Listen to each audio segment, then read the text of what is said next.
Legendary commanders that you should avoid to invest sculptures in Rise of Kingdoms. Let's go! Spartans! What is your profession?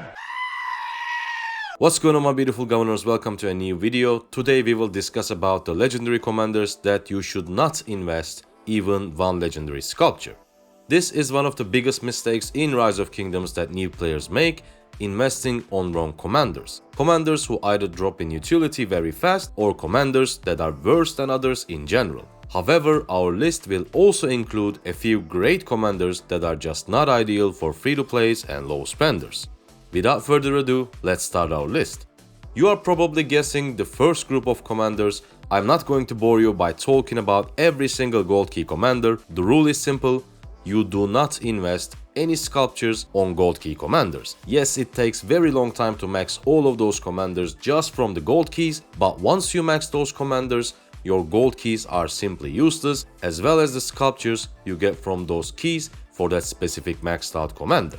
Even for Charles Martel, my advice is the same, but there is only one exception. If you have a great secondary for your Charles, and if you are only a few sculptures short to either max him or to get him to 5-5-1-1 in early game, then you might invest, I don't know, 5 to 10 sculptures to get more out of him. But only before a big open field fight. Only when you actually need him. Let's say you are in KVK 1 or 2, pass will open in a few hours and you want to use your Charles in open field. And you are only 10 sculptures away from getting him to 5-5-1-1, which is in my opinion what he should be minimum for open field, then yes, it's alright to invest just a few sculptures on him. Or in Season of Conquest, let's say you are again 10 sculptures short from expertising your Charles, it's alright to invest a very small amount of sculptures in that case if you are going to use him in open field.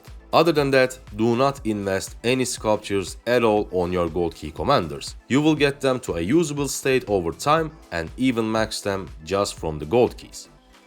The second group of commanders, and this is only for free-to-plays and low spenders by the way, the commanders that are only good at leading rallies or defending garrisons. As free-to-plays, as low spenders, hell in some cases even mid-spenders will not lead rallies or garrisons because those roles are not only about your commanders, it's about your equipment, your VIP level because higher VIP level gives you more damage, your technology, all that good stuff. Our goal, our job is to become an open field specialist, and this is why you should avoid commanders like Wu Zetian, Theodora, Gilgamesh, Yi Sun-sin, Zenobia, Jadwiga. Even though some of these commanders are amazing, they are just not for us, because those commanders are not versatile.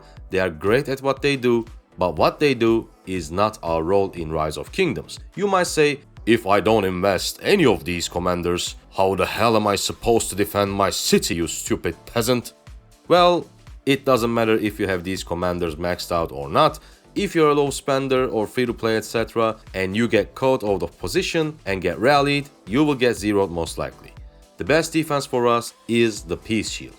You have to make sure that you are in your alliance territory so you don't get rallied in KVKs, and if you are in a hostile zone, you have to make sure that you don't have war frenzy so you can just pop a shield and teleport to somewhere safe.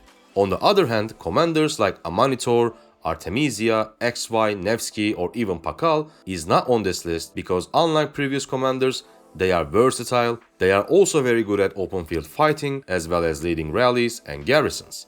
Now let's talk about a few specific commanders that you should definitely avoid investing your legendary sculptures. Hannibal Barca. If you're a high spender, please do not buy Hannibal Barca chest from those VIP levels. He is basically useless after KVK 1. There are much better options. Unless you are able to spend infinite amount of money, I don't recommend it. Minamoto on the other hand is a lot better, for example, especially with his new museum buff. He is better than ever and we started to see him more and more even in Season of Conquest. Same story for Charlemagne, very bad even with his museum buff. Just like Hannibal Barca, he is useless. Definitely do not waste your sculptures on him. I don't know why he even exists. Fun fact about Charlemagne, even though he is pretty useless in Rise of Kingdoms, he is one of the kings in playing cards. Such a useful information, huh? Not so much, but if you think any other information was useful or helpful so far, please hit the like, hit the subscribe. It only takes 1 second but helps the channel a lot. Thank you. Next we have Edward and Genghis Khan. I wanted to cover these together because they are pretty much the same. One is an early archer commander, the other one is an early cavalry commander.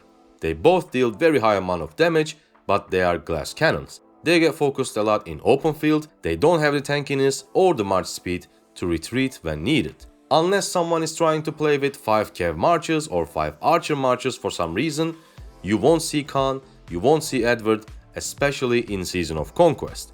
In Rise of Kingdoms, you cannot invest based on a specific time frame. Both of these commanders are super strong in early KBKs, but in Season of Conquest, they drop in utility so fast. But what we should do is to invest on commanders who have very long shelf life. Alexander the Great, Saladin, YSG, even though they are also very old commanders just like Edward and Genghis, they are a lot more useful and still among the best commanders after all that time. So our goal is keep investing on those type of commanders to get a lot more value from our legendary commander sculptures. And being able to use our expertise commanders for a very long time is super important, especially for free-to-plays and low spenders. Otherwise, you'll just get demoralized and lose your excitement and desire to keep playing the game very quickly. Here is a full list of the commanders that we've covered today. Avoid investing your precious universal legendary sculptures on these commanders. Gathering plus gold key commanders with the exception of Charles Martel in some specific cases. If you directly skip to this part, you should go back to chapter 1 and listen what are those cases that you might invest small amount of sculptures. Commanders that are only good at leading rallies and defending garrisons, this is only for free-to-plays and low spenders. We explain the reasons in chapter 2 with details. Hannibal Barca, Charlemagne, Edward and Genghis Khan are the other legendaries that you should avoid investing your sculptures. Even though you might find some reasons to invest on these commanders at the moment, trust me, you will regret that decision later on. Rise of Kingdoms is not a sprint, it's a marathon.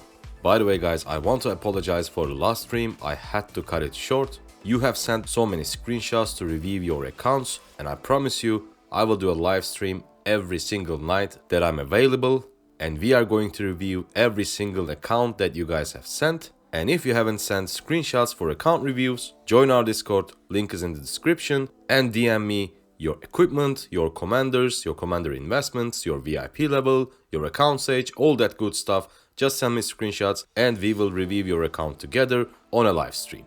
And if you guys wonder what are the top 10 commanders, best 5 open field marches for simply everyone to invest at the moment, you should click on this video. I see you guys in that one. Bye.